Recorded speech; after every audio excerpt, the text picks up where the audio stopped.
Mold has been in the spotlight recently, with Springfield City Council members recently voting unanimously to tear down the Roderick Ireland Courthouse. And South Hadley High School officials also having to shut their doors for several weeks to clean up mold. But what about other public buildings in the area? Are they safe? Western Mass News reporter Paris Dunford taking an in-depth look at this issue, talking with experts about mold growth inside public buildings. Back in September, school officials found mold in South Hadley High School, forcing them to shut it down and have students miss class for weeks. Shortly before that, the Roderick Ireland Courthouse was closed due to mold concerns. And Western Mass News obtained the report that details the cause of mold at the courthouse. We brought it to Robert May, the Senior Vice President of Fuss & O'Neill, Inc., a civil and environmental engineering firm. Definitely issues with the courthouse seem to have stemmed from adjustments made to the HVAC system to deal with COVID impacts. Now, May says the changes to the HVAC system brought in more outside air into these buildings. Couple that with the wet weather we had this summer, and he says it was the perfect storm for mold growth. And without that air being treated and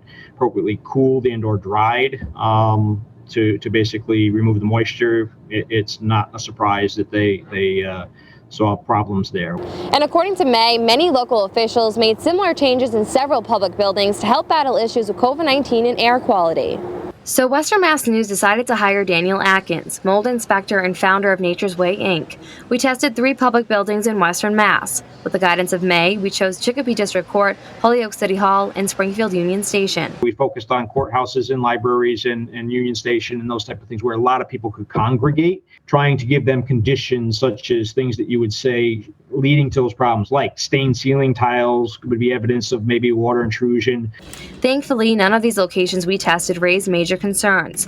Chicopee District Court test came back clear with samples from the waiting area for courtroom 2 and the general probation office. Atkins said there was no mold growth greater than the normal expected range.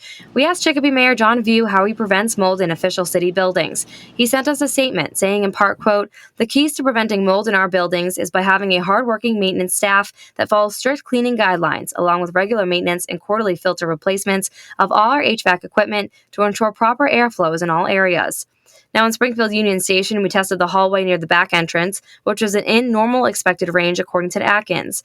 And in the food area near the piano in the station, there was minor mold growth, and Atkins suggested an air purifier be placed in that area. Springfield Mayor Dominic Sarno tells Western Mass News they focused on air quality in their public buildings and schools for years.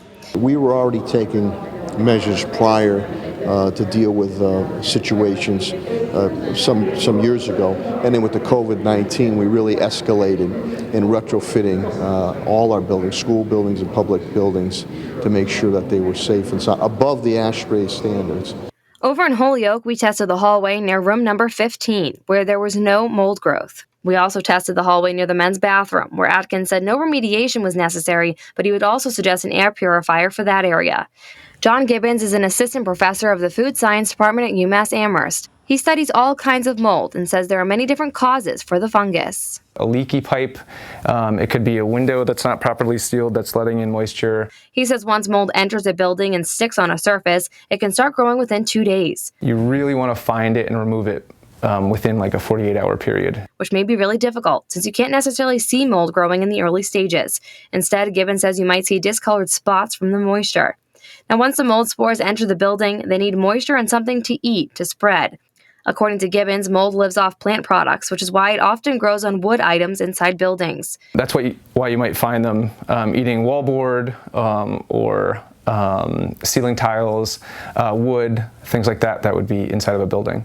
Now, many buildings in Western Mass were at risk, but it's sure to be looking up.